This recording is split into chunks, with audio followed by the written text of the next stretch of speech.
I think by the end of this season, when we're in December, everybody in the country is going to be talking about Noah Fifita. That's what kind of talent he is. That's what kind of character he has and work ethic, and I can't wait to see him set this thing on fire. You never know who you might see. Surprise! We get the head ball coach. Brent Brennan is here on set on the AZ Wildcats podcast. Coach, how are we doing? You just got off the podium doing your car wash. How you doing? So it's going great. It's been a great day here. It's been awesome to talk about the good things that are happening with Arizona football and our program and our administration and how we're moving forward. So it's been an awesome day. It's been a busy day, but it's been an awesome one. Let's start right there, because Damon and I led this podcast off by talking about the lack of discussion about this program here at Media Day. And I think the opportunity for you to talk about all the positive things going on at the University of Arizona is really important, right? So from the coach's perspective in your case, but also just the involved in the program perspective, do you guys feel that way about this Media Day? Do you feel like we're not getting the attention we deserve? Or how do you feel about the expectations of the national media going into Media Day? I feel like that, that's a reflection of us having a bad season a year ago. I think that's pretty common. I also think that there's part of it where we're getting kind of baptized into a new conference, where the media that's normally used to working with the U of A, some of that's not here or not here. You know what I mean? So to me, that doesn't bother me. Like I don't worry about things I can't control. I'm focused on our football team and the work we're doing this summer, getting ready for training camp in a couple weeks, and that's what we're doing. That's what we're doing. So all that stuff here, I don't control that stuff. You know what I mean? But what we're doing with our football team, I have a big hand in that. And we're kicking ass this summer, and we're getting after it. On that topic, you have had an incredible summer of recruiting. Now, I know everyone at home would love me to ask about specific recruits, but we cannot do that. You cannot speak about them for good reason. That's right. But you can speak to the general mission of the recruiting this summer. How have you managed to be so successful in the recruiting trail in the offseason after such a disappointing season? Because you seem to have something up your sleeve in your exit interview when you said, I'm not worried about player retention, when all the other fans at home seem to be very worried about it. Yeah, because we know what we're doing. You know what I mean? And the cool thing about it is I understand everyone's frustration. And like I've told you guys before, like, you think you're more pissed off about last season than me? I mean, come on. Like, stop with that nonsense. That's crazy. You know what I mean? So for me, like, what we're doing is we're just investing in the process with our team. I think because of that, I think we have a real authentic, genuine family environment. I think lots of programs say that. I think it's BS at most programs. At Arizona, it is real, and it is reflected in the retention of our players and the players we've been able to acquire and are continuing to acquire through the recruiting process of both the portal and high school players. And so that we feel great about that. I love the staff. I love where we're at, and I love the work our team's putting in. Yeah, absolutely, Coach. You mentioned, the making the switch to a new conference kind of also being somewhat of a factor. What did you learn in year one in the Big 12 going into year two that's going to be changed at Arizona? Rephrase that a little bit for me. Yeah, I got you. No, it's like, what did you learn in year one being in the Big 12 conference, joining that new conference, that going into year two, like maybe things are a little bit different, like you got a different strategy or so going into it? Well, I think the biggest thing, it always starts with us. So like in terms of like strategy and like how we're building our team, what we're looking forward to is really kind of focused on inward and what we're doing to get better and improve every day. Kind of on the bigger scale, I think the reality for our program, our university, our fan base is everybody recognizing that we're now playing football in an area of the country where football is king. Football matters more than anything as we go from Arizona and we go east through the Big 12 conference. And so that part of it is something that we all need to understand in terms of our commitment, stepping up our level of commitment, our involvement, our engagement as a community, as an institution. And I think people are doing that. And so, I know that every day of the week we are focused on how do we build the best program at the University of Arizona we can possibly build. Yeah. And that's all we're focused on. Yeah. Similarly, I mean, you dealt with, he already mentioned the expectations last year's team, right? And all the big names. And then you go into this year and it's not a ton of people talking about Arizona out here in Frisco. How do you deal with that double-sided coin of expectations? Like, do you prefer to be in this underdog type of mentality rather than have the expectations, or I guess what are your kind of thoughts on that? I think honestly, I think there's a part of Arizona football program that's always going to be the underdog right now.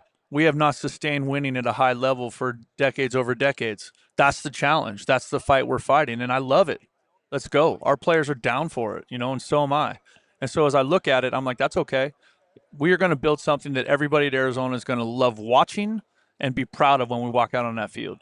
and we got to do it in a new conference under new parameters on an NIL and rev share and all this stuff, and that's fine.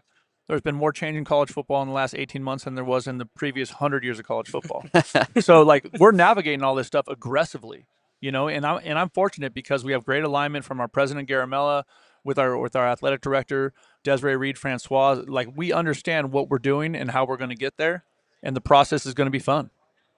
Yeah. Yeah. And I think, you spoke earlier, and this is something that we've been talking about a lot on this podcast. And I didn't discuss this with Damon pre-show, but you mentioned it, and I want to talk about it. The family aspect, Right. not being BS at Arizona. Coach, I know you're not outside of the program, but I can tell you it feels real from outside the program in a way that's different from other programs. Can you kind of tell people at home, like, obviously it's just you being genuine, inviting people that you want to work with you, but it's probably hard to build a staff and a locker room that feels like a family. How do you do that at Arizona? I think it starts with treating everybody with respect, right? Treating your players, treating the training room, the players and coaches treating each other with respect. Everybody in the support staff treating each other with respect. I think it starts there. But we are all ourselves. I just don't think we're not trying to BS each other. We're not trying to be something that we're not. We are a blue collar town, and we're a program that has historically been built on toughness, right, and development. And I think that part of it is what we're diving into as we continue to move forward with this football team. The family atmosphere and that part of it, that is real because we do respect each other, we do love each other, and that part of it, I think that connection gives us a chance to play better football. Right now, that has to play out over time. I understand all that stuff. I get that, but I do think that the teams that are the most committed or the most connected are the most committed. And so as we continue to build this roster, we got to continue to find ways to get us connected on a personal level so that when we line up on Saturday, it's harder to give up or to quit the fight because you're so committed to the person next to you. Were blessed earlier with the presence of Trey Smith in that exact seat, talking to him, and we asked him the question. Kevin asked him the question, like, what about your coach makes him special? Like, what about Coach Brennan makes him special? And he paused for a second, and then he looked in the camera and he said, he's just a really, really phenomenal human being that I believe in and that I know this team believes in. What does it mean to hear a player speak about you like that? I think it's awesome. I think if you do it the right way, the relationship between the players and the coaches is really healthy and really positive. And so, like, that's awesome. I love Trey. I love all the guys on our team. Sometimes they're not easy to love, but I still love them. I still love them anyway. You know what I mean? So, no, I think that's cool. And I'm excited about that. And I think Trey Smith is one of those guys that's going to need to be a big-time playmaker, but also be a big-time leader and a big-time driver of the work we got to do to get where we want to go. Yeah, and I think that, one of the reasons that you're going to hopefully get where you want to go would be the defensive back room. A lot of depth in that defensive back room. When you look at your defense, right, what do you identify as the leading group, the leadership group, as you think? Because Damon and I have identified it as the DBs. We asked some of your defensive backs earlier how they feel about it, but they're in the room. So obviously they're going to feel that they're the leaders. No, I think everybody would agree with that. You know what I mean? Obviously in that room, the guys that you spoke to today, or that are here with me today, those guys have the most leader or the most experience also. So they're not just the oldest, but they're the most experienced playmakers on that side of the ball. And so, and then they're also a consistent good voice for us, in the off season, in the locker room, in the workouts. So like those guys have earned that tag. So you're on the right track with that. Yeah, T-Mac, another guy who's been a leader of this program for a few years here, but he's sticking around, right? He's kind of all at the recruiting visits and whatnot. What does it mean to have that guy like still repping Arizona at such a high level?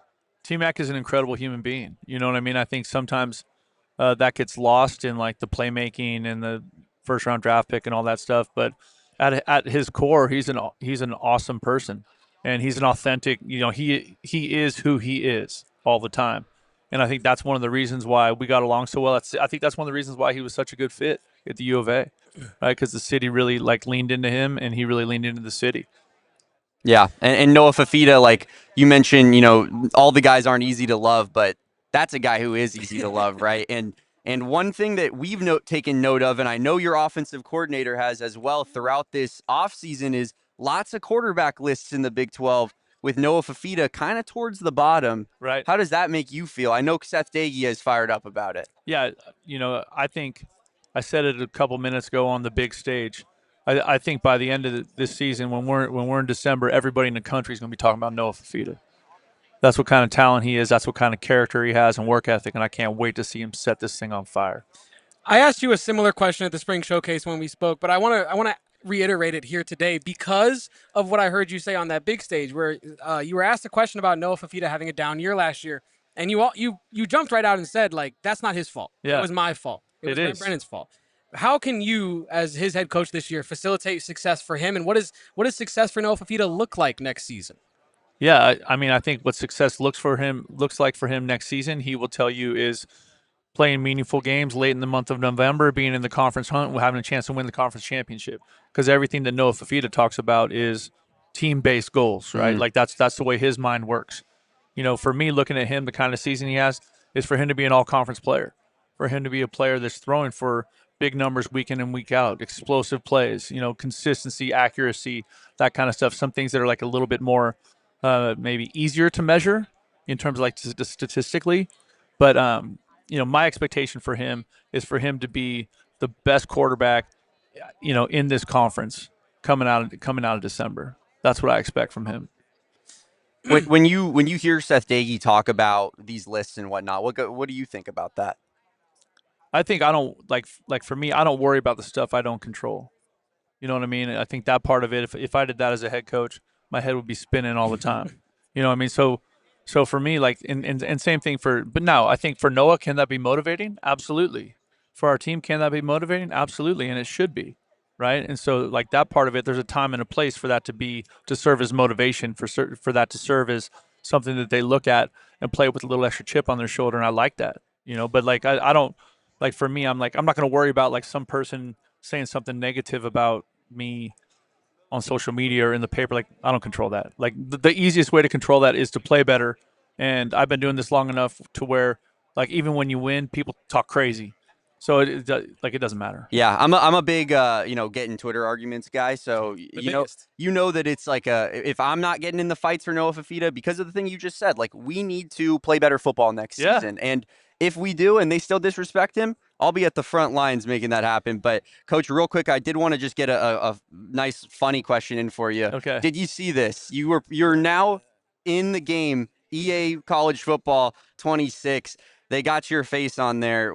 How do we feel about the way we're looking in the game? You think that's accurate? What's the thought process? You know, it's funny. Somebody sent me that the other day, and they were kind of like busting my chops about it. You know, so I don't know. Like, I would say my hair looks a little bit darker in that, so maybe that's an upgrade. Okay. I'm not sure the rest look of like it you've is. been doing some like powerlifting or something. Yeah. I do look a little more jacked in that thing than my normal. Oh, we'll take it.